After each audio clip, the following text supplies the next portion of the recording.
The Book of Existential Riddles. Chapter 1. The Nature of Being Riddle. If I think, therefore I am. What am I when I do not think? The quiet settles like mist in the early hours of dawn. In that stillness, a question hovers, delicate yet weighty, asking to be noticed. What does it mean to exist? A voice, soft but sure, breaks the silence, like the first breath of morning air. Jim. I think, therefore I am. But what am I when the thoughts stop, when silence reigns within? Am I still? Wendy. Perhaps you are more yourself then, in the spaces between thought. For what is thought but the flicker of a candle in the wind, the mind casting fleeting shadows on the walls of being? Jim. But the mind defines. It names, it categorizes. Without it, without thought, how can I know what I am? A pause stretches, infinite, and yet it tightens like a thread being drawn taut between two worlds. Wendy. Do you not feel the breath in your lungs? The steady rhythm of your heart? You are being, even when your mind is still. In the distance, a bird takes flight, cutting through the gray sky with a purpose that remains unknown to the earthbound. Its wings carve the air with intention, yet no thought dictates their movement. What am I when I do not think? Jim. If I am still, if I cease to think, do I also cease to be? Wendy. No. For being is not a product of thought alone. To exist is to dwell in the in-betweens, in the pulse of your body, in the awareness of time passing, in the moments that do not need explanation. The words drift like leaves on a breeze. They do not land where expected, but they find their place, settled in the quiet of contemplation. You sit in the midst of the dialogue, not as a passive listener but as a participant, for the question is not theirs alone. It is your question too. Does your being hinge solely on the movement of your mind? Or does it stretch beyond, into the realm of instinct, sensation, and presence? Pause and reflect. What is the nature of your existence when your mind is quiet? When there are no words to describe who you are, where do you find yourself? The characters shift like shadows in the dimming light, their voices weaving in and out of the silence. But the riddle lingers, circling back again, like a refrain in a song. Jim. But if I define myself through thought, if I construct my identity through the mind, how do I know what is true when I am not thinking? Wendy. You do not lose yourself in the absence of thought. You find yourself, your raw, unshaped self. Perhaps it is only in those moments of quiet that you encounter your truest being. The mind, so eager to define, to label, falters here. It reaches for metaphors, for language, but finds only the vast, unspeakable presence of existence itself. Like the bird's flight, it cannot be captured in words. What is the self when it does not think? The question reverberates, echoing through the chambers of your mind, into the body, and beyond. Is it even the right question? Or is it the kind of riddle that leads not to answers but to more questions? And yet, there is a peculiar peace in not knowing. Jim. But we are creatures of thought, are we not? Our identity is forged in the fires of our mind, our memories, our reflections. How can we separate our being from our thinking? Wendy. Do you think a tree knows itself through thought? Does it ponder its place in the forest, or wonder about its roots? It simply is. It stretches toward the sky, it drinks in the light, it breathes. A shift in the air, almost imperceptible, as the mind struggles to comprehend what it cannot. Jim. But we are not trees. Wendy. No, we are not. But we, too, exist beyond thought. Perhaps it is in the moments where thought fades that we touch something truer, something more enduring. Pause and reflect. If thought is not the essence of being, then what is? What lies beneath the surface of your thoughts, and how does it shape the way you experience existence?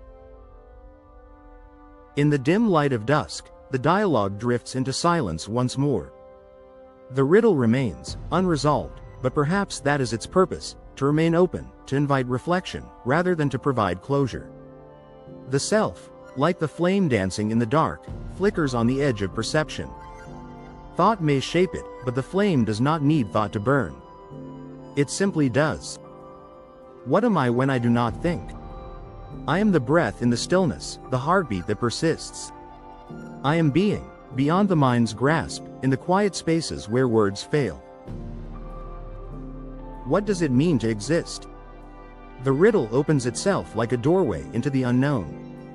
You step through, not with the expectation of answers, but with the understanding that the question itself is the journey. And in that space, between thought, between certainty and doubt, you find yourself, not as something defined, but as something felt, something experienced. Something that simply is. Pause and reflect. How do you define your own being? Write your thoughts down, but leave room for the spaces between. Perhaps the answers lie there. Chapter 2. The Illusion of Time Riddle. If time is endless, why do we feel its scarcity? Time drifts like a whisper on the wind, elusive, ever-present, and yet, we chase it endlessly. It lingers in the corners of our thoughts, a phantom we try to grasp, but it slips through our fingers like grains of sand. Is time a construct? Or is it a reality that binds us, wraps us tightly in its unyielding embrace? A voice echoes in the vast expanse of thought, gentle yet firm, carrying with it the weight of centuries. Jesse. We are told that time is infinite, that it stretches beyond us, through us, before and after. Yet, why do I feel it closing in, constricting, rushing me toward some unknown end? Tony, Dad. Perhaps it is not time that is scarce, but our perception of it that is limited. To say time is endless is to speak of something we cannot fully comprehend. Our lives are bounded by moments, and so we feel the scarcity, not of time itself, but of our place within it. A tree stands tall, ancient and indifferent, its roots deep in the earth, its branches reaching toward the sky.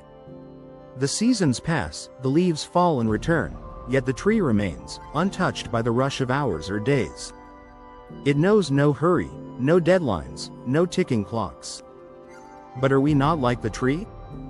Do we not grow and shed, caught in cycles beyond our control? Or do we remain tethered to something more transient, something fleeting? Jesse. If time is a river, flowing onward without end, why do I feel as if I am drowning in it? Why does it seem to escape me, even as I try to hold onto each moment? Tony, Dad, you are not drowning in time. You are standing on its shore, watching it pass by. The river moves at its own pace, unconcerned with your desires or your fears. It does not bend to your will. But perhaps, instead of struggling against it, you might learn to flow with it. Jesse. Flow with time. But what does that mean? How do I stop measuring it, counting it, fearing it? The question hangs in the air, suspended, as time itself seems to pause, if only for a breath. And in that breath, the tension between eternity and the fleeting grows palpable. What is time? A clock ticks in a dim room, marking the passage of something unseen. We measure it with numbers, with the rise and fall of the sun, with the turning of the stars. But the feeling of time is something else, something we carry deep within us. If time is endless, why do we feel its scarcity? Jesse. I have always feared time, as if it were chasing me, pulling me toward something I cannot escape. Death, perhaps, or just an end to everything I know. Tony, Dad, it is not time you fear, but the limit of your own existence within it. We feel time's scarcity because we are finite. In a world of endless time, we are the ones who are fleeting. We blink, and we are gone. And so, we scramble to make meaning, to leave something behind, to say, I was here. Jesse. But if I cannot escape time, if it stretches on after me, what does my existence mean in the face of such infinity? Tony, Dad, perhaps it means what you choose it to mean. Time may be endless, but it is in your hands to shape your moments. Scarcity gives meaning to what is abundant. In the infinite expanse of time, your small portion shines all the brighter. Pause and reflect. What does the passage of time mean to you? How do you feel it pressing upon your life, shaping your choices, your desires, your regrets? Write down the moments when time felt scarce to you, and consider why you felt that way.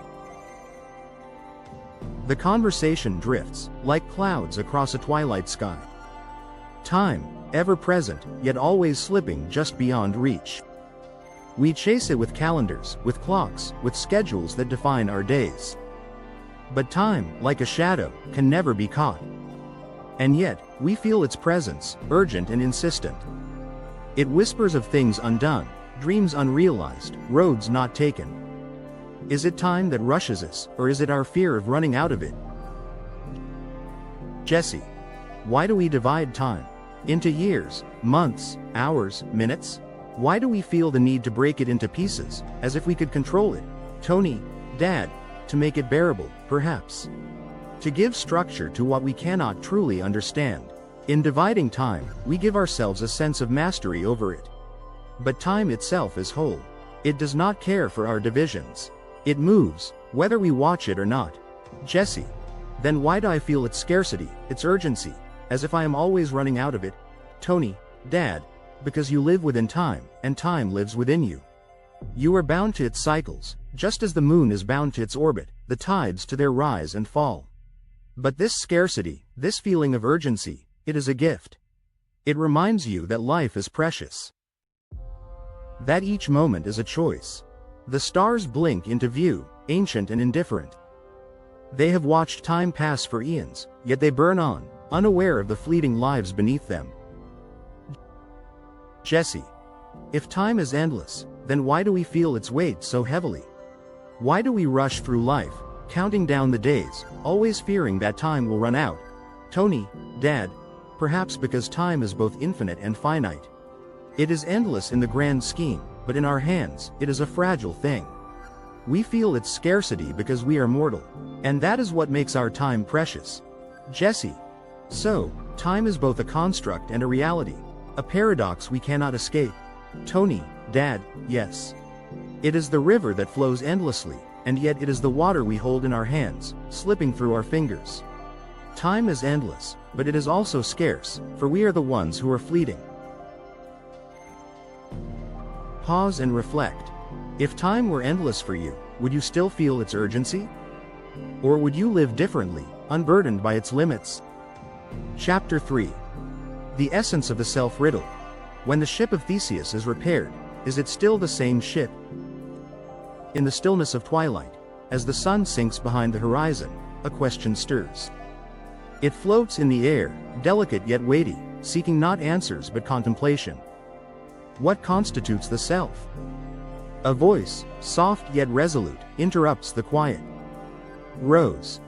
If I am replaced, piece by piece, moment by moment, thought by thought, am I still myself? Or have I become something else entirely? Emily. You speak as if the self were something that could be held, grasped, a fixed entity. But is the self not more like a river? Ever flowing, ever changing, yet somehow still the same? Rose.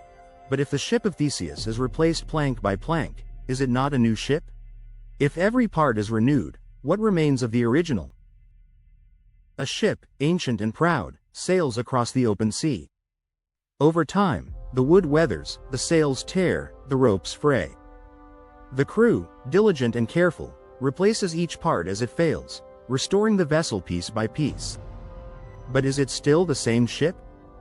Or has the essence of the ship been lost in the repairs, as one by one, its original pieces disappear into the depths? Rose. The self feels continuous, like a thread that runs through the fabric of my life. But how can that be, if I am constantly changing? My cells die and regenerate, my thoughts evolve, my desires shift. Who am I, really? Emily. Perhaps you are not the pieces, but the pattern. You are not the planks of the ship, but the journey it undertakes. The essence of the ship is not in the wood, but in its voyage across the sea. And so it is with you. What is the self? A mirror reflects back an image, familiar yet foreign. The face you see today is not the face of yesterday. The thoughts you carry now are not the thoughts of last year. You are a ship on an endless voyage, but with each passing moment, you are rebuilt. When the ship of Theseus is repaired, is it still the same ship? Rose. But if I am not the pieces, what am I? If the body and mind are constantly changing, what holds me together? What is the thread that runs through it all? Emily. The thread is not something you can see or touch. It is the story you tell yourself, the narrative that weaves your past, present, and future into a coherent whole. It is not the ship's wood that matters, but the course it charts, the places it visits, the experiences it gathers. Rose. So, the self is a story? But stories can change. What if I lose my way? What if the narrative unravels? Emily. Even then, you are still the ship. The waters may be turbulent, the sails torn, but the journey continues. You are not defined by the individual planks, nor by the direction of the wind. You are the voyage itself. The ship sails on, through storms and calm seas alike. Each wave that crashes against its hull leaves its mark, yet the ship perseveres, always moving forward, always changing, yet somehow the same. Pause and reflect. What makes you feel continuous? If your memories were erased, or your appearance drastically changed, would you still be the same person? What is the essence of you, beyond the physical and mental fragments? The dialogue pauses, yet the riddle remains, hovering in the air like a question unanswered. But perhaps the point is not to find answers, but to sit with the uncertainty, to feel the shifting sands beneath the feet of the self. Rose. If I am always changing, if every part of me is in flux, then can I ever truly know myself? Is the self something that can be known, or is it always just beyond reach, like the horizon? Emily. To know yourself is not to pin down every detail, every thought, every change. It is to embrace the flux, to understand that the self is not static, but dynamic. You are not a fixed point, but a process, an unfolding. Rose. But if the self is always unfolding, always becoming, then is there ever a moment where I can say, this is who I am? Emily. Perhaps the truest understanding of the self is not in defining it, but in experiencing it. You are the ship in the act of sailing. You are not the planks, nor the sails, but the wind in your hair, the salt on your skin, the movement across the vast and unknowable sea. The wind carries the scent of the ocean, and the ship sails on. The question remains, like the stars overhead, distant but ever present. What is the self? Is it the body, the thoughts, the memories, or is it something more, something fluid, intangible, like the waves that carry the ship onward? Rose. So, the self is not a thing to be grasped, but a journey to be lived? Emily. Yes, exactly. The ship of Theseus remains the same because its essence is not in the wood or the nails. Its essence is in the journey it takes, the waters it crosses, the people it carries. And so it is with you. You are not the sum of your parts, but the unfolding of your experience. Rose. But what if the ship breaks apart, lost to the sea? What if I, too, come undone? Emily. Even then, you will have lived your journey. And that journey, in all its moments and transformations, is the essence of who you are. Pause and reflect. If the self is not a fixed entity, but a process of becoming, how does that change the way you see yourself? Consider the moments in your life when you felt most connected to who you are. Were they moments of certainty or moments of change? The ship sails on, its course unknown, but its journey certain.